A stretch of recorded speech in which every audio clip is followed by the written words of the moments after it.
NPS online class में आप सभी का स्वागत है। हम 2 दिन पहले एस्किमो जनजाति के बारे में पढ़े थे, जो ध्रुवीय क्षेत्रों से जानी जाती थी, मुख्य निवासी क्षेत्र था। आज हम एक मरुस्थलीय जनजाति के बारे में पढ़ेंगे जिसका नाम है बुशमैन। ये जनजाति अफ्रीका के कालारी मरुस्थल में निवास करती है। कालारी मरुस्थल अफ्रीका के दक्षिण में स्थित है, जबकि विश्व का सबसे बड़ा मरुस्थल इसी महाद्वीप के उत्तर पश्चिम में स्थित है। इस जनजाति के कई उपनाम हैं, जिनमें सोन, रवि, बसारवा, ये 3 उपनाम से जानी जाती है। यदि इनके निवास क्षेत्रों की अगर बात की जाए तो दक्षिणी अफ्रीका,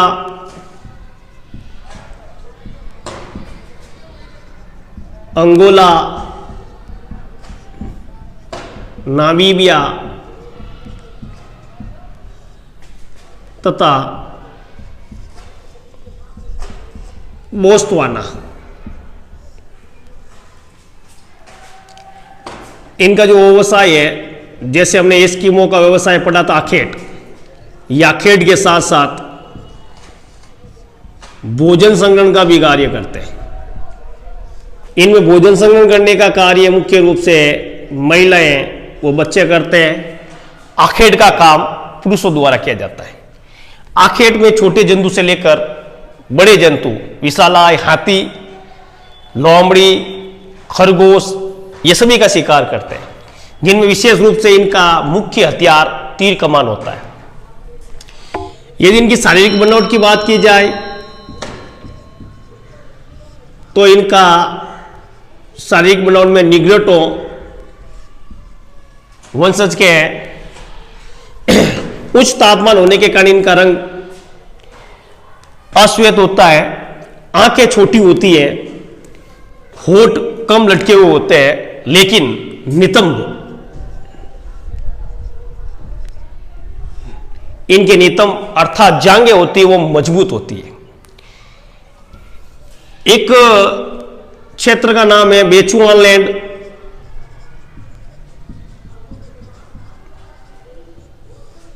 कई बार पूछा जा सकता है बेचुआनलैंड क्या है। बेचुआनलैंड 18 डिग्री से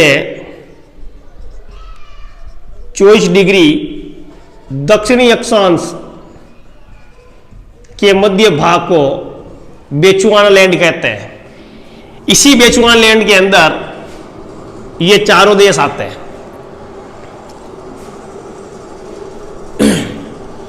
आगे अगर जंतुओं की बात की जाए, या पहले हम जलवायु की बात कर लें। इस क्षेत्र की जलवायु अर्ध उष्णकटिबंधीय है।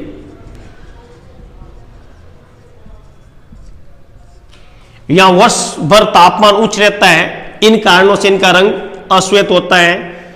इनकी जो वर्षा होती है 25 सेंटीमीटर वार्षिक होती है।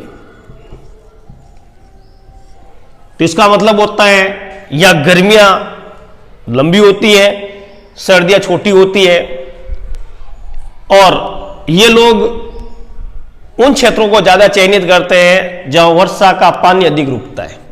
अर्थात यहां पर आपको शाकाहारी और मांसाहारी सभी प्रकार के जंतु मिलेंगे, क्योंकि इसकी जलवायु अर्ध उष्णकटिबंधीय है। जल की अधिकता होने के कारण यहां पर आपको गन्नू खरगोश, कोंदू, जिराफ, शतुरमुर्ग, लोमड़ी, लकड़बगा, वन बिलाव, जंगली बिल्ली इत्यादि प्रकार के जंतु मिलते हैं, जिनका ये लोग अपनी आवश्यकता के अनुसार शिकार करते हैं। हमेशा शिकार ये समूह के रूप में किया जाता है।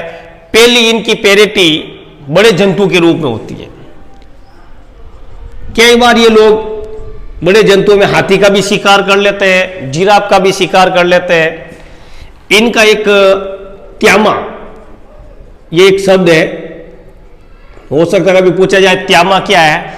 त्यामा हमारे यहां पर पाए जाने वाले एक तरबूज की भांति फल होता है, जिसमें मानव और जंतु दोनों इनका प्रयोग, अर्थात त्यामा का प्रयोग है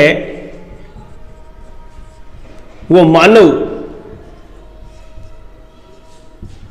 व जंतु जल संग्रहण के रूप में काम करते हैं।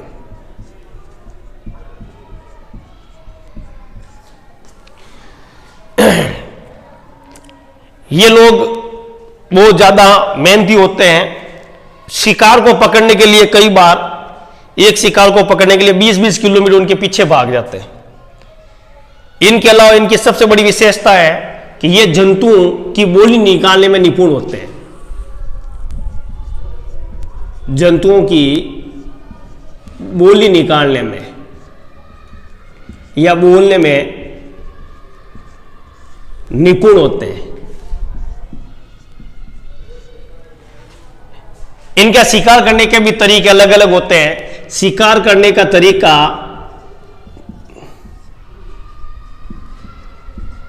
शिकार करने की विधि कह दे, तरीका कह दे, ये 2016-17 के अंदर बोर्ड के पेपर में आया था कि उसमें जनजाति शिकार करने के लिए कौन कौन सी विधियों का प्रयोग करते हैं। तो ये अनेक प्रकार की विधियों का प्रयोग करते हैं। फंदे में फंसाकर,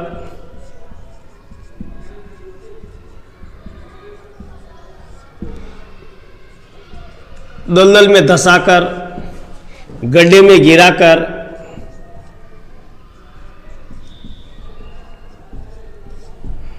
तथा विषाक्त जल पिलाकर।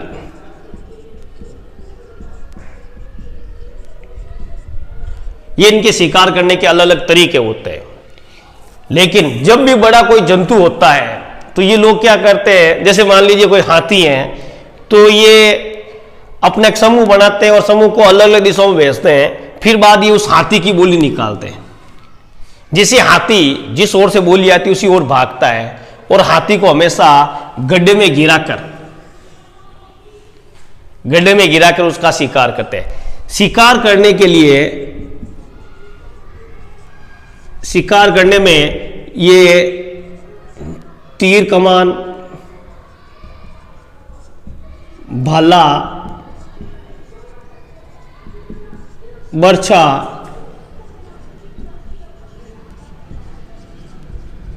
अग्निकुंड, नुकीला डंडा,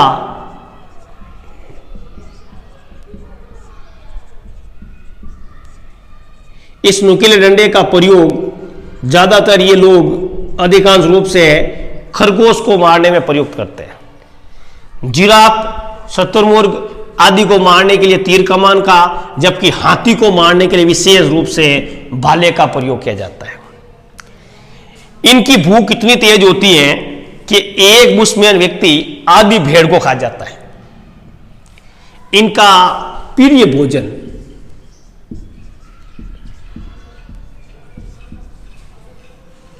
भोजन में चींटियां, दीमक तथा इनके अंडे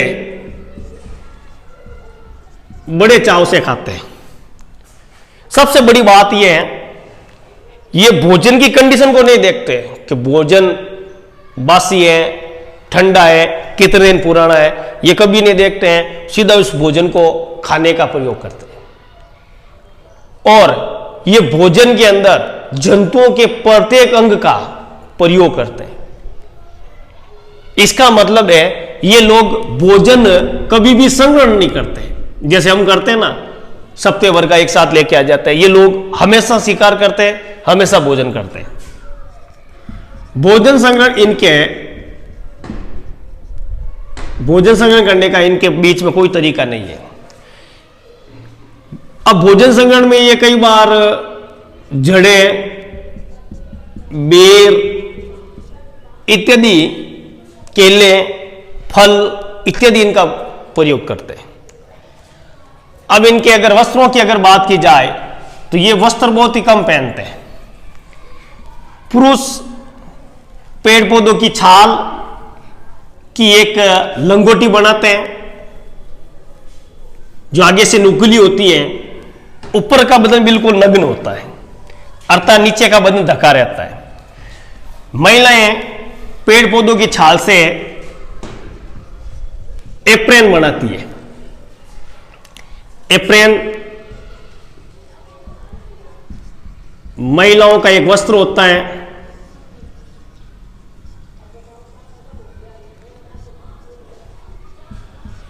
जो ऊपर के शरीर को ढकने का काम करते हैं, बाकी के नीचे शरीर को पेड़ों की छाल से ढका जाता है। ये एप्रेन अपनी भाषा में क्रॉस कहलाता है। इस एप्रेन का प्रयोग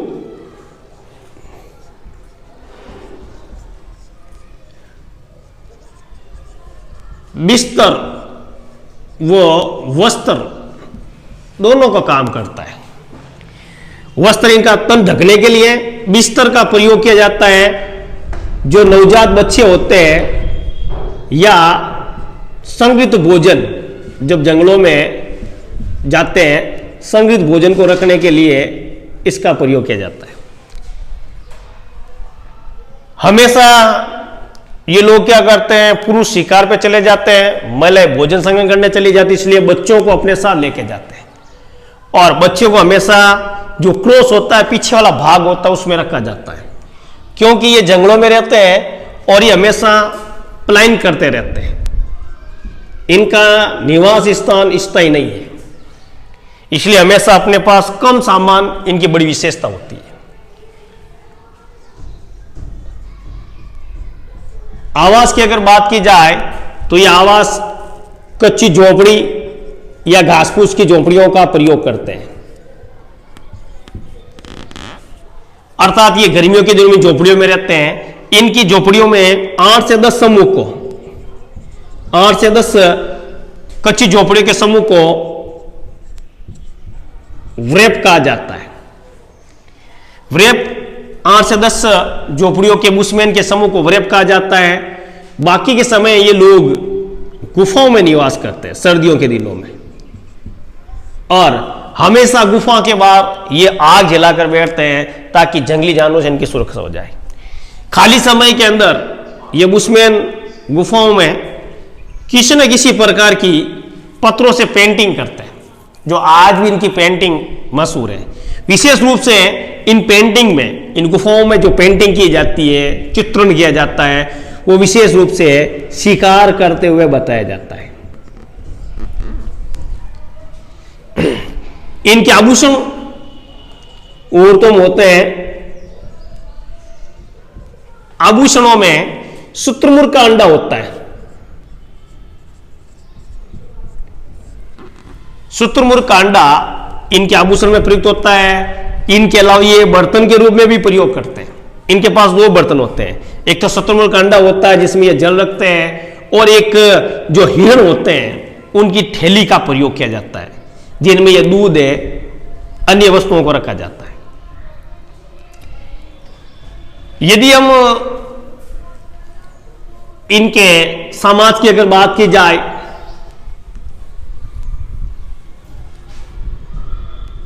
सामाजिक व्यवस्था की अगर बात की जाए,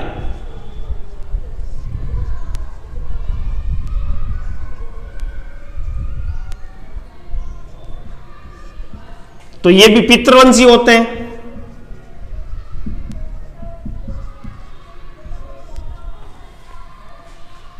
अंधविश्वासी होते हैं और हमेशा ये समूह के साथ रहते हैं। जिस प्रकार कबीला होता है, ये लोग एक साथ रहते हैं ताकि किसी प्रकार की आपदाओं को ये सामना कर सके। इनमें शिकार करते समय विशेष ध्यान रखा जाता है, विशेष बातें ध्यान रखी जाती हैं। जब ये शिकार करते हैं तो एक तो मादा, वो छोटे जंतुओं का कभी ये शिकार नहीं करते, ये विशेष ध्यान रखा जाता है। मादा वो छोटे जंतुओं को कभी शिकार नहीं करते हैं, क्योंकि इनको पता है कि इनका भोजन हमेशा सामूहिक रूप में होता है, तो यदि छोटे छोटे जानवरों का शिकार करेंगे तो भारी मात्रा में शिकार करना पड़ेगा। इनके तीर चलाने के लिए कहा जाता है कि ये 60 मीटर की दूरी पर अपना निशाना सटीक बनाते हैं। इसलिए अधिकांश शिकार है वो तीरों से करते हैं। बड़े जंतु का शिकार करने का तरीका पहले भी बता दिया मैंने, भाले या बर्छे से करते हैं। अकाल के समय स्त्रियां गर्भ धारण नहीं करती है। जैसे हमने पढ़ा था एस्किमो में कि जब भी भोजन की कमी होती है तो वृद्ध लोग और अपंग लोग आत्महत्या करते हैं। यहां आत्महत्या नहीं करते, ये संघर्ष करते हैं। अकाल जब स्थिति होती है तो ये लोग क्या करते हैं, औरतें गर्भ धारण नहीं करती है। कम सामान होने के कारण ये लोग शीघ्र ही प्रवास कर जाते हैं। इसका मतलब है इनका जो निवास स्थान होता है वो हमेशा गतिशील होता है। जहां इनको भोजन मिल जाता है वहां कुछ समय के लिए रुक जाते हैं, जीव भोजन नष्ट होता है आगे चले जाते हैं। वर्तमान में इनमें परिवर्तन हुआ है। वो परिवर्तन ये हुआ है कि ये लोग अब जहां जल मिलता है, जल स्रोतों के किनारे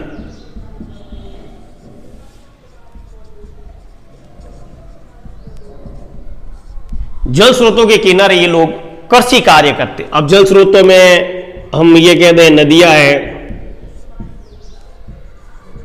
झीलें हैं, तालाब है, वहां पर ये लोग कृषि कार्य करते हैं। इनका कृषि करने का तरीका वही है, आदिम कृषि, जिनमें मुख्य रूप से भोजन होता है। आदिम कृषि कहते हैं, जूमिंग कहते हैं, स्थानांतरी कहते हैं, ये कृषि करते हैं। जो ये नदियां सूख जाती हैं, तालाब सूख जाते हैं, वर्षा की कमी होती है, ये अपने आप को स्थानांतरित कर लेते हैं। लेकिन इनके कुछ उल्टे प्रभाव भी पड़े हैं। हॉटनटॉट यूरोपियन एक जनजाति है, वो लगातार इनके ऊपर आक्रमण करने के कारण इनकी संख्या निरंतर कम होती जा रही है। ये जनजाति आज भी अपने आप को सुरक्षित रखने के लिए संघर्ष करती रहती है। धन्यवाद।